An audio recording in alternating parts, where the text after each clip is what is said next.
चलिए question number 3 देखते हैं। बोल रहा है AD and BC are equal perpendiculars to a line segment AB so that CD bisects AB। यानी क्वेश्चन देखिए AD और BC यानी AD और BC ये जो है परपेंडिकुलर्स हैं और इक्वल भी हैं। परपेंडिकुलर्स का मतलब क्या होता है कि ये जो BC लाइन है और जो DA लाइन है ये लाइन AB पे 90 डिग्री बनाएंगी। ठीक है, इसी को बोलते हैं परपेंडिकुलर। और दोनों इक्वल हैं यानी ये और ये इक्वल है यानी DA और BC इक्वल है। और बोल रहा है हमें प्रूफ करना है CD जो है बाइसेक्ट कर रहा है AB को। पहले ही क्वेश्चन में बताया है कि बाइसेक्ट का मतलब क्या होता है। बाइसेक्ट का मतलब जैसे CD बोल रहा है CD बाइसेक्ट्स AB, यानी जो ये CD लाइन है इस बार AB लाइन को बाइसेक्ट कर रहा है। वहां पे क्या था, एंगल को बाइसेक्ट कर रहा था। तो कुछ भी को बाइसेक्ट करे, बाइसेक्ट का मतलब ही होता है कि दो बराबर हिस्सों में बांटना। तो एक लाइन है CD, ये AB लाइन को दो बराबर हिस्सों में बांट रहा है। तो हम बोल सकते हैं मेरा OA बराबर होगा OB के। ये प्रूफ करना है हमें, ठीक है, यानी OA OB को OB OA equal to OB ये प्रूफ करना है। चलिए प्रूफ करते हैं। चलिए सॉल्यूशन देखते हैं। तो सबसे पहले हर बार की तरह गिवन लिखेंगे। गिवन क्या है कि जो AD है एंड BC है वो इक्वल है, आर इक्वल एंड परपेंडिकुलर्स। अब परपेंडिकुलर्स को इतना बड़ा नहीं लिखेंगे, शॉर्ट में अब ऐसे लिखेंगे, ऐसे लाइन कर दो, ऊपर आ रहा है ऐसे छोटा वाला, तो ये परपेंडिकुलर होता है इसका मतलब। ठीक है, और ये किस पे परपेंडिकुलर है, AB लाइन पे।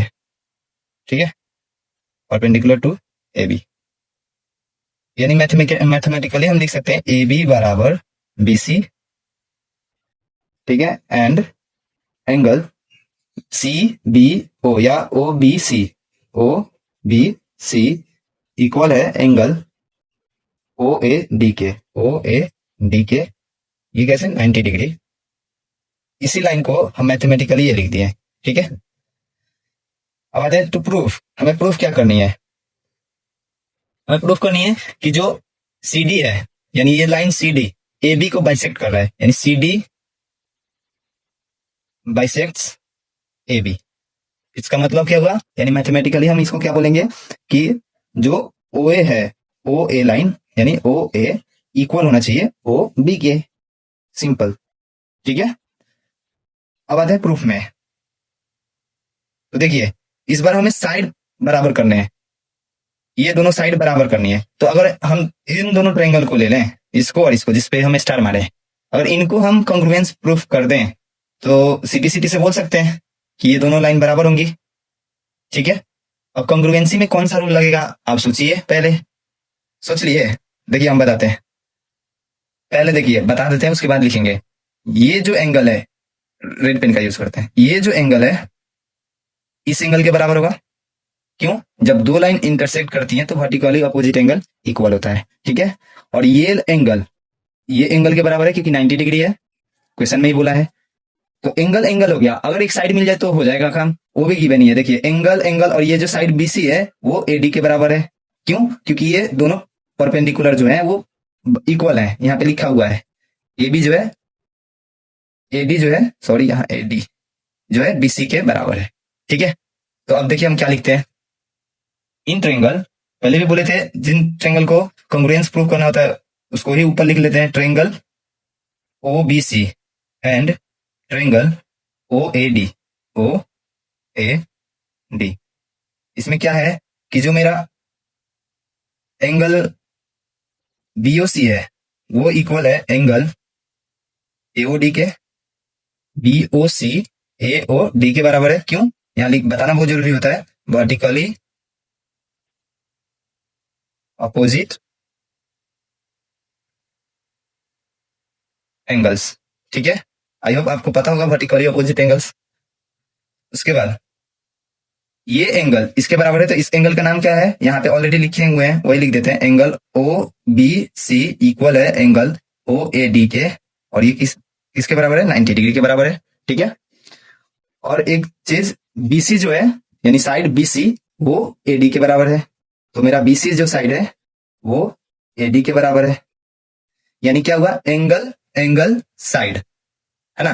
तो so triangle O B C congruence हो गया ट्रायंगल ओ ए डी के, किससे? By angle angle side criteria. ठीक है, तो अब आप आराम से सिंपलिसिटी से बोल सकते हैं, क्योंकि ये जब दोनों कॉन्ग्रुएंस हो गए तो ये उसमें इस ट्रायंगल में आ रहा है साइड, और ये साइड इस ट्रायंगल में आ रहा है, तो दोनों भी आपस में क्या होंगे?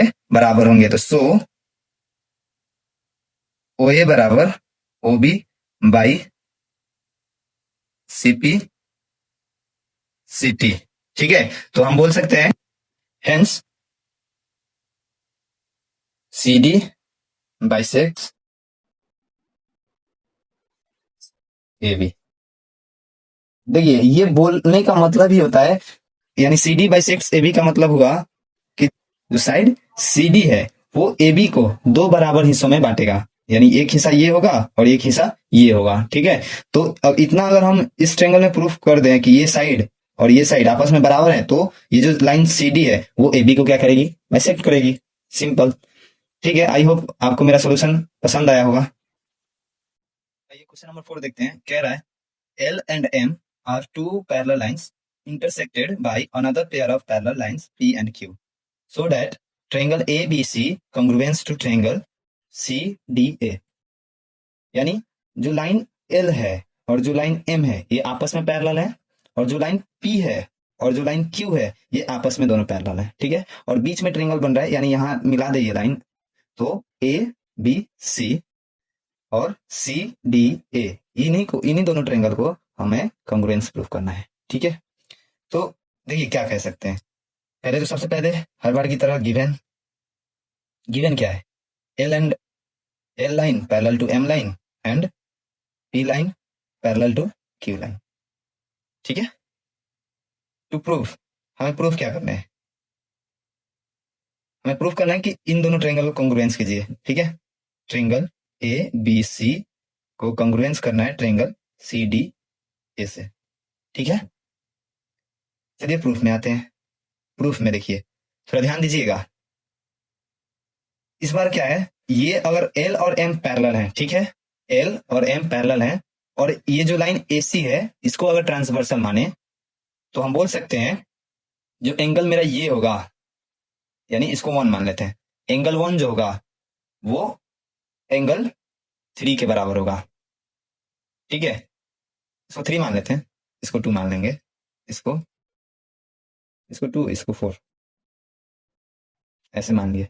ठीक है, यानी एंगल 1 जो होगा एंगल 3 के बराबर होगा जब L और M पैरेलल है। ठीक है, अब P और Q पैरेलल ये भी दिया है, P और Q पैरेलल दिया है, तो हम कह सकते हैं कि जो 4 होगा एंगल एंगल 2 के बराबर होगा। क्यों? अल्टरनेट इंटीरियर एंगल बन रहा है, क्योंकि ये जो लाइन है इसके पैरेलल है और ये ट्रांसवर्सल हुआ, तो एंगल 2 यहाँ पे जो बनेगा वो एंगल 4 के बराबर होगा। अब इसी लाइन पे हम एंगल 1 और एंगल 3 क्यों नहीं बराबर कर रहे हैं? क्योंकि एंगल 1 जो होगा यहाँ से इधर पूरा एंगल लेना पड़ेगा, तो ये पूरा एंगल थोड़ी बोल रहा है, इस ट्रायंगल में तो इतना ही एंगल चाहिए ना, इसलिए इस लाइन को चेंज करना पड़ रहा है, हमें P L और M लाइन लेना पड़ रहा है उसके लिए। ठीक है, आई होप समझे होंगे आप। तो चलिए देखिए, अब इस ट्रायंगल में हमें क्या क्या मिल गया। एक एंगल यानी एंगल 2 एंगल 4 के बराबर हो गया, और एंगल 1 एंगल 3 के बराबर हो गया, तो दो तो एंगल मिल गए। अगर बीच वाला साइड में कॉमन, हाँ बीच वाला साइड कॉमन भी दिया है, तो एंगल साइड एंगल से कॉन्ग्रुएंस हो जाएगा। ठीक है, तो चलिए लिखते हैं in triangle A B C and triangle C D A में क्या है? पहले कि एंगल जो बी ए सी है, या 1 2 तो माने ही है, तो इसको लिखने से अच्छा है 1 2 ही मानिए। एंगल 2 जो है एंगल 4 के बराबर है। क्यों? अल्टरनेट इंटीरियर, अल्टरनेट ऐसे शॉर्ट में लिखते हैं। ठीक है, इंटीरियर एंगल। ठीक है, और एंगल 1 जो है एंगल 3 के बराबर है, सेम इसी से अल्टरनेट इंटीरियर एंगल से। और एक मेरा कॉमन साइड कौन सा था? AC, तो इसको हम बीच में लिखेंगे, क्योंकि देखिए यहाँ हमसे थोड़ा सा मिस्टेक हो गया, लेकिन आप मत कीजिएगा, आई होप समझ जाएंगे आप। कॉमन साइड, क्योंकि हम क्या लगाने वाले हैं? एंगल साइड एंगल, तो सीक्वेंस में होना बहुत जरूरी होता है, इसलिए वो तो हम लाइन छोड़ के लिख रहे थे तो स्पेस था मेरे लिए, ठीक है। तो एंगल साइड एंगल से क्या हो गया, कॉन्ग्रुएंस हो गया। So triangle A B C congruence to triangle C D A by angle side angle criteria, ठीक है। आई होप आपको भी ये भी सॉल्यूशन बहुत पसंद आया होगा। चलिए क्वेश्चन नंबर 5 देखते हैं क्या बोल रहे हैं। Line L is the bisector of angle A and B is any point on L. BP and BQ are perpendiculars from B to the arms of angle A, so that triangle APB congruent to triangle AQB, और दूसरा BP is equal to BQ और B is equidistant from the arm of angle A। क्या रहा है देखिए, बोल रहा है फिगर में देखते हैं, जो ये लाइन L है ये इस एंगल A का बाइसेक्टर है। तो हमने पहले ही क्वेश्चन में बताया था कि एंगल ए का बाइसेक्टर, यानी बाइसेक्टर का मतलब एंगल ए को दो बराबर हिस्सों में बांटना, यानी ये इतना जो एंगल होगा और ये जो इतना एंगल होगा, ये दोनों आपस में क्या होंगे, बराबर होंगे, ठीक है। और बी जो है कोई पॉइंट है इस पे, यहाँ पे, ठीक है, B point. BP and B Q are perpendiculars, तो अभी जस्ट इसके पीछे वाले ही क्वेश्चन में आया था परपेंडिकुलर्स। तो बीपी यानी ये जो बीपी लाइन है ये इस पर परपेंडिकुलर है, और ये जो BQ लाइन है ये भी इस पे परपेंडिकुलर यानी 90 डिग्री का एंगल बनेगा, ठीक है। सो दैट ट्रायंगल APB, अब यहाँ पे जो ट्रायंगल APB बना यानी ये वाला ट्रायंगल बना, ये ट्रायंगल कॉन्ग्रुएंस करना है ट्रायंगल AQB यानी ये ऊपर वाला ट्रायंगल, इन दोनों ट्रायंगल को हमें कॉन्ग्रुएंस करना है पहले नंबर में। और दूसरा नंबर बोल रहा है कि जो BP है और BQ है, BP और BQ, ठीक, इनको बराबर करने हैं, और इन्हीं को बराबर कर ही लिखा है दूसरे तरीके से, देखिए कि B is equidistance from the arm of angle A, यानी ये जो B पॉइंट है इस आर्म से, यानी ये एंगल A का आर्म है, ये इससे जितना दूर है उतना ही इस आर्म से दूर होना चाहिए, यही प्रूफ करना है, यानी BP equal to BQ normally, ठीक है। इक्वी डिस्टेंस का मतलब यही होता है। चलिए सॉल्यूशन देखते हैं इसका। सॉल्यूशन में क्या देखेंगे, सबसे पहले हर बार की तरह हमने आपसे बोला भी था कि गिवन लिख लीजिए, क्योंकि गिवन लिखने से टीचर को लगता है कि हाँ बच्चा क्वेश्चन समझा है, ठीक है। चलिए गिवन में क्या लिखेंगे, लिखेंगे दिया L is the bisector of angle ए, तो एल जब बाइसेक्टर है तो हम सीधा एंगल ए बराबर करते हैं, ओके। एल लिख भी लीजिए, L is bisector of angle A, ठीक है, यानी दैट इज हम बोल सकते हैं angle QAB equals to angle PAB, ठीक है। और क्या बोल रहा है, BP, ये तो पहला गिवन था, दूसरा गिवन है BP and BQ are perpendicular short में लिखने का तरीका बताए थे पिछले ही बार। तो BP and BQ are perpendicular, that is, अब परपेंडिकुलर है तो यहाँ पे एंगल क्या बनेगा 90, यानी यहाँ पे परपेंडिकुलर बना है तो ये एंगल BPA, एंगल BPA बराबर होगा एंगल BQA के बराबर 90, यानी ये बराबर है किसके, 90 के, ठीक है। तो ऐसे तीनों एक साथ बराबर लिखते हैं। टू प्रूव, अब हमें प्रूफ क्या करना है ये भी बताना है। तो पहला प्रूफ है कि ट्रायंगल APB को कॉन्ग्रुएंस कीजिए ट्रायंगल AQB से, ठीक। दूसरा BP इक्वल टू BQ कीजिए, और ये नहीं लिखने वाले, ये आप सिंपल ये लाइन प्रूफ कर दीजिए, तो ये लाइन लिख लीजिएगा। और देख रहे हैं और लिखा है, और का मतलब ही होता है ये प्रूफ, या तो ये लिखिए नहीं तो ये लिखिए। एंड लिखा होता ना तो दोनों लिखना जरूरी होता है, और दोनों प्रूफ करना बहुत जरूरी होता है। एंड और में ये डिफरेंस है, आया समझ में। चलिए प्रूफ करते हैं।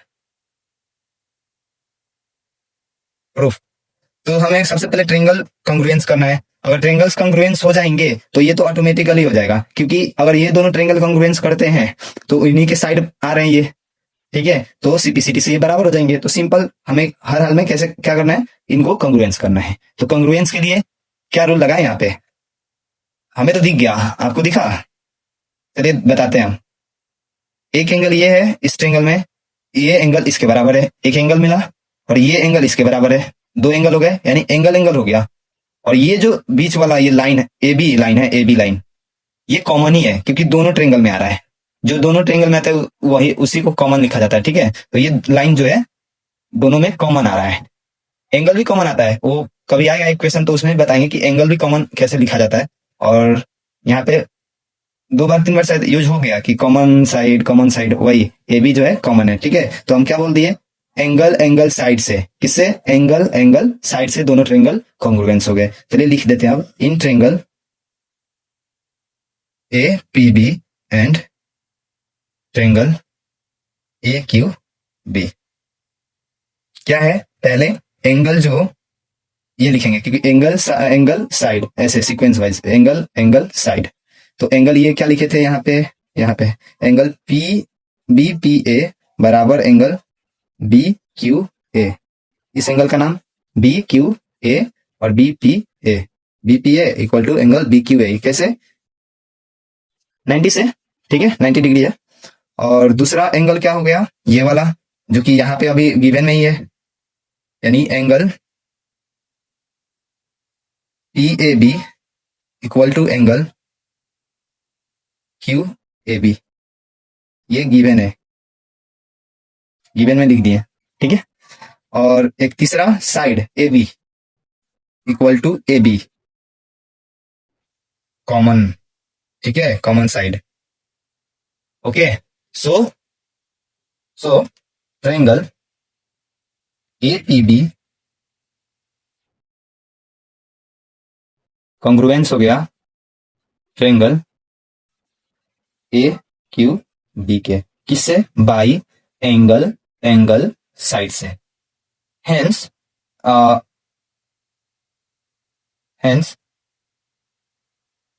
BP equal to B Q by CPCT, ठीक है। तो बीपी बराबर बी क्यू, और अब यहां पे लिख दीजिए आप, और B is equidistance from the arms of angle A. अब क्वेश्चन में मान लीजिए हमें ये ना दिया होता, यहाँ पे तो वो बता दिया कि आप ये लाइन केवल अगर लिख के कितना बार छोड़ देता है, ठीक है। तो आपको यहाँ से समझना होता है कि मैथमेटिकली ये लाइन बोल क्या रहा है, यानी B is equidistance from the arm of angle ए, तो इसका मैथमेटिकली ये मतलब होता है। आया समझ में? चलिए, आई होप ये भी सोल्यूशन आपको अच्छा लगा होगा। Thank you.